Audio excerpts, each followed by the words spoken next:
ಪ್ರಿಯರಾದವರೇ, ಏಸು ಕ್ರಿಸ್ತನ ನಾಮದಲ್ಲಿ ನಾನು ನಿಮ್ಮನ್ನು ವಂದಿಸುತ್ತೇನೆ. ದೇವರಾದ ಏಸು ಕ್ರಿಸ್ತನು ನಿಮ್ಮ ಮೇಲೆ ಬಹಳ ಪ್ರೀತಿ ಇಟ್ಟಿರುವುದರಿಂದಲೇ ನಿತ್ಯವೂ ನಿಮ್ಮೊಟ್ಟಿಗೆ ಮಾತನಾಡುತ್ತಿದ್ದಾನೆ. ಆತನೊಟ್ಟಿಗೆ ನೀವು ನಡೆಯುತ್ತಿದ್ದೀರ ತಾನೆ? ನಿತ್ಯವೂ ಆತನನ್ನು ನೆನೆಸುತ್ತಿದ್ದೀರ ತಾನೆ? ನೆನೆಸಿ ಸ್ತೋತ್ರ ಮಾಡಿ ಪ್ರಾರ್ಥಿಸುವಾಗ ಆತನ ಪ್ರಸನ್ನತೆ ನಮ್ಮ ಸಂಗಡಲೇ ಇರುತ್ತದೆ, ಸರಿನಾ? ಇಂದು ದೇವರು ಒಂದು ಮಾತು ಹೇಳುತ್ತಾರೆ. ಏಷಾಯ 59ನೇ ಅಧ್ಯಾಯ 19ನೇ ವಾಕ್ಯದಲ್ಲಿ, ಬಿರುಗಾಳಿಯಿಂದ ಹೊಡೆಯಲ್ಪಟ್ಟು ಇಕ್ಕಟ್ಟಿನಲ್ಲಿ ಹರಿಯುವ ತೊರೆಯ ಹಾಗೆ ಅವನು ರಭಸದಿಂದ ಬರುವನಷ್ಟೇ.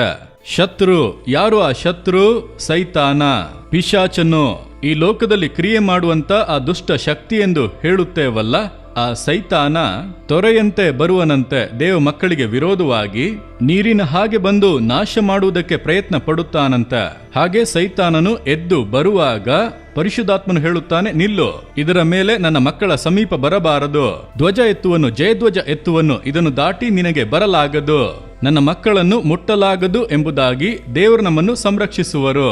ಈ ಲೋಕದಲ್ಲಿ ನಮಗೆ ಎಷ್ಟೋ ಆಪತ್ತುಗಳು ನೀರಿನಂತೆ ನಮ್ಮನ್ನು ನುಂಗಿ ಬಿಡುವುದಕ್ಕೆ, ನಾಶ ಮಾಡುವುದಕ್ಕೆ ಬರುತ್ತದಲ್ಲವ?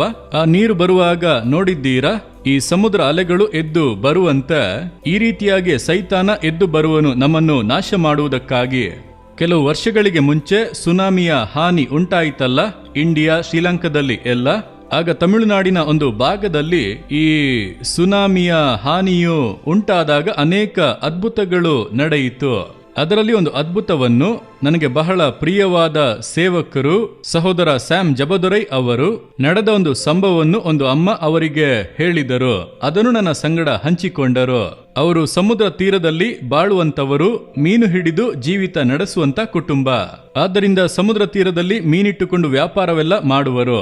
ಅವರು ನೋಡಿರಿ, ಆ ಬೆಳಗಿನ ಸಮಯ ಸಮುದ್ರ ತೀರದಲ್ಲಿ ಇದ್ದಾಗ ಅವರು ತುಂಬಿದ ಗರ್ಭಿಣಿ, ಅವರು ತುಂಬು ಗರ್ಭಿಣಿ, ಮಗುವನ್ನು ಹಡೆಯುವ ಕಾಲ. ಆಗ ದಿಢೀರೆಂದು ಆ ಸುನಾಮಿ ಅಲೆ ಹಾಗೆ ಎದ್ದು ಬರುತ್ತಿದೆ, ಹಾಗೆ ಸಮುದ್ರ ನೀರು ಎದ್ದು ಬರುತ್ತಿದೆ. ಎಲ್ಲರೂ ಓಡುತ್ತಾರೆ, ಓಡಿರಿ ಓಡಿರಿ ಆಪತ್ತು ಎಂದು ಸಮುದ್ರ ತೀರವನ್ನು ಬಿಟ್ಟು ಓಡುತ್ತಾರೆ. ಈ ಸಹೋದರಿ ತುಂಬಿದ ಗರ್ಭಿಣಿಯಾಗಿ ಇದ್ದದ್ದರಿಂದ ವೇಗವಾಗಿ ಓಡಲು ಆಗಲಿಲ್ಲ. ಅವರೇ ಹಿಂದೆ ಇದ್ದಾರೆ, ಎಲ್ಲರೂ ಕೂಡ ಮುಂದೆ ಓಡಿಬಿಟ್ಟರು. ಆಗ ಆ ಅಲೆಯು ಮೇಲೆದ್ದು ಬರುತ್ತಿದೆ. ಅವರಿಗೆ ತಿಳಿಯುತ್ತಿದೆ, ನಾನಿನ್ನು ಓಡಿ ತಪ್ಪಿಸಿಕೊಳ್ಳಲಾಗದು. ತಕ್ಷಣ ದೇವರನ್ನು ನೋಡಿ, ಏಸುವೆ ನನಗೆ ಸಹಾಯ ಮಾಡಿರಿ, ನನಗೆ ಓಡಲಾಗುತ್ತಿಲ್ಲ, ನನಗೆ ತಪ್ಪಿಸಿಕೊಳ್ಳಲಾಗುತ್ತಿಲ್ಲ, ನನಗೆ ನೀವೇ ಸಹಾಯ ಮಾಡಬೇಕು ಎಂದು ಏಸುವೆ ಎಂದು ಕರೆದರು. ನೋಡಿರಿ ಏನು ನಡೆಯಿತು. ಪ್ರಕೃತಿಗೆ ಮೀರಿದ ಅದ್ಭುತ. ಹಾಗೆ ಸಮುದ್ರ ಅಲೆಯು ಎದ್ದು ಬಂದಿತ್ತು, ಎರಡಾಗಿ ವಿಭಾಗಗೊಂಡು ಈ ಕಡೆ ಆ ಕಡೆ ಹರಿದು ಹೋಯಿತು.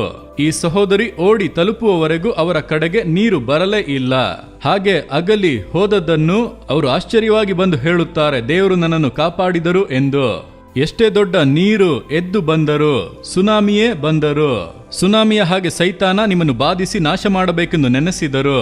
ನಿಮ್ಮನ್ನು ಸಂರಕ್ಷಿಸುವ ದೇವರಿದ್ದಾರೆ. ಮಾಟ ಮಂತ್ರಗಳು, ಹೊಟ್ಟೆ ಕಿಚ್ಚಿನ ಆತ್ಮ ಯಾವುದಕ್ಕೂ ಭಯಪಡಬೇಡಿರಿ.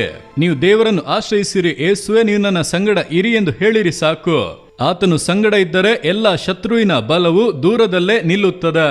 ನಿಮ್ಮನ್ನು ಮುಟ್ಟಲು ಆತನು ಬಿಡುವುದಿಲ್ಲ. ನಂಬಿಕೆಯಿಂದ ಹೇಳಿರಿ, ಏಸುವೆ ನಾನು ನಿಮ್ಮ ಮಗು, ನೀವು ನನ್ನೊಳಗೆ ಇದ್ದೀರಿ. ಯಾವ ಶತ್ರುವು, ಸೈತಾನನ ಬಲವು ನಮಗೆ ಕೇಡನುಂಟು ಮಾಡಲು ಆಗದು. ಅವನು ಪ್ರವಾಹದಂತೆ ಎದ್ದರೂ ನೀವು ಧ್ವಜ ಎತ್ತುವಿರಿ. ನೀವು ನಂಬಿಕೆಯಿಂದ ಹೇಳಿರಿ, ದೇವರು ಸಂರಕ್ಷಿಸಿ ನಡೆಸುವರು. ಹಾಗೆ ಹೇಳೋಣವಾ? ಏಸುವೆ ನನ್ನ ಮೇಲೆ ನಿಮಗೆ ಎಷ್ಟು ಪ್ರೀತಿಯಪ್ಪ.